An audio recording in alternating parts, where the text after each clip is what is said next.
ಬೆಂಗಳೂರಿನಲ್ಲಿ 3 drugs factory ಪತ್ತೆ ಪ್ರಕರಣಕ್ಕೆ ಸಂಬಂಧಪಟ್ಟಂತೆ ಕೊತ್ತನೂರು ವ್ಯಾಪ್ತಿಯ ಗೊಲ್ಲಹಳ್ಳಿಯಲ್ಲಿತ್ತು ಡ್ರಗ್ಸ್ ಫ್ಯಾಕ್ಟರಿ. ನಿರ್ಜನ ಪ್ರದೇಶದ ತೋಟದಲ್ಲಿ ಶೆಡ್ ಅನ್ನ ನಿರ್ಮಿಸಿ ಡ್ರಗ್ಸ್ ಅನ್ನ ತಯಾರಿ ಮಾಡ್ತಾ ಇದ್ರು.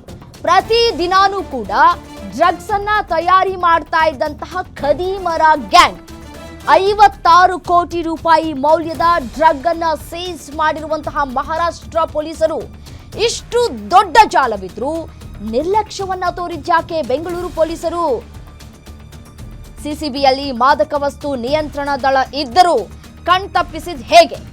ವಿದೇಶಿ ಕೇರಳ ಪೆಡ್ಲರ್ಸ್ ಬಂಧಿಸಿ ಸುಮ್ಮನಾಗಿದ್ರ ಪೊಲೀಸ್ನವರು ಅಂತ ಹೇಳಿ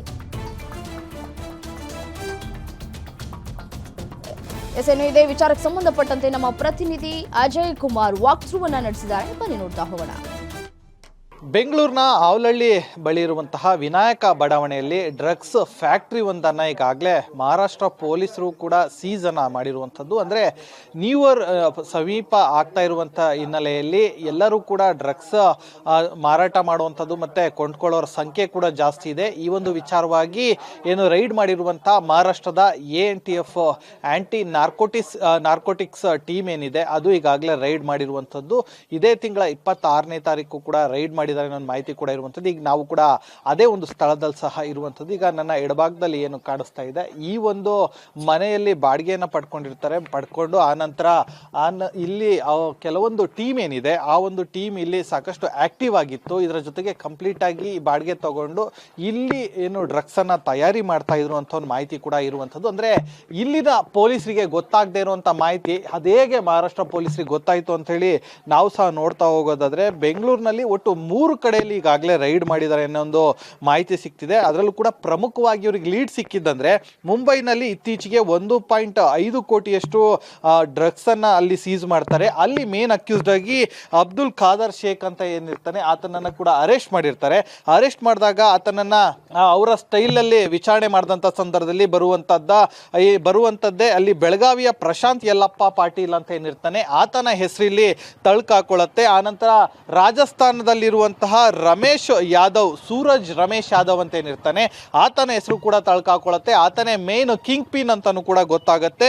ಬಳಿಕ ಇವರೆಲ್ಲರೂ ಕೂಡ RJ ಈವೆಂಟ್ಗಳಿಗೆ ಮತ್ತೆ ಡ್ರಗ್ಸ್ ಪಾರ್ಟಿಗಳಿಗೆ ಡ್ರಗ್ಸ್ ಅನ್ನ ಸಪ್ಲೈ ಮಾಡ್ತಿದ್ರು ಅಂತ ಹೇಳಿ ಗೊತ್ತಾಗಿದೆ.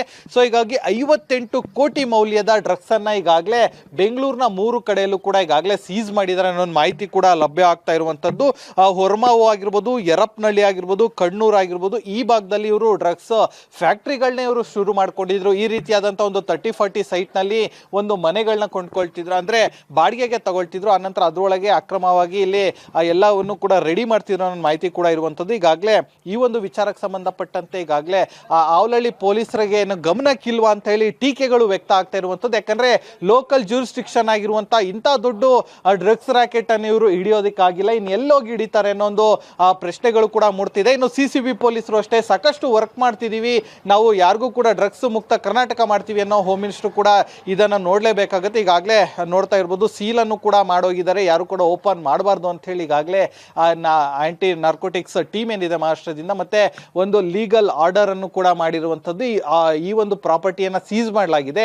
ಮೈಸೂರಿನಲ್ಲೂ ಕೂಡ ಇದೇ ರೀತಿಯಾಗಿ 300 ಕೋಟಿಯಷ್ಟು ಡ್ರಗ್ ಅನ್ನ ಮಹಾರಾಷ್ಟ್ರ ಪೊಲೀಸರು ಕೂಡ ಸೀಸ್ ಮಾಡೋಗಿರ್ತಾರೆ. ಆಗ್ಲೂ ಕೂಡ ರಾಜ್ಯ ಪೊಲೀಸರಿಗೂ ಕೂಡ ಗೊತ್ತಾಗಿರ್ಲಿಲ್ಲ. ಆದ್ರೆ ಈಗ ಇನ್ನಷ್ಟು ಟೀಕೆಗೆ ವ್ಯಕ್ತ ಆಗ್ತಿರುವಂತದ್ದು. 58 ಕೋಟಿಗೂ ಹೆಚ್ಚು ಡ್ರಗ್ಸ್ ಅನ್ನ ಈಗ ಸೀಸ್ ಮಾಡಿದರೆ, ಪ್ರಮುಖವಾಗಿ 3 ಕಡೆಗಳಲ್ಲಿ ಈಗಾಗಲೇ ಸೀಸ್ ಮಾಡಿದರೆ ಅನ್ನೋ ಮಾಹಿತಿ ಇರುವಂತದ್ದು.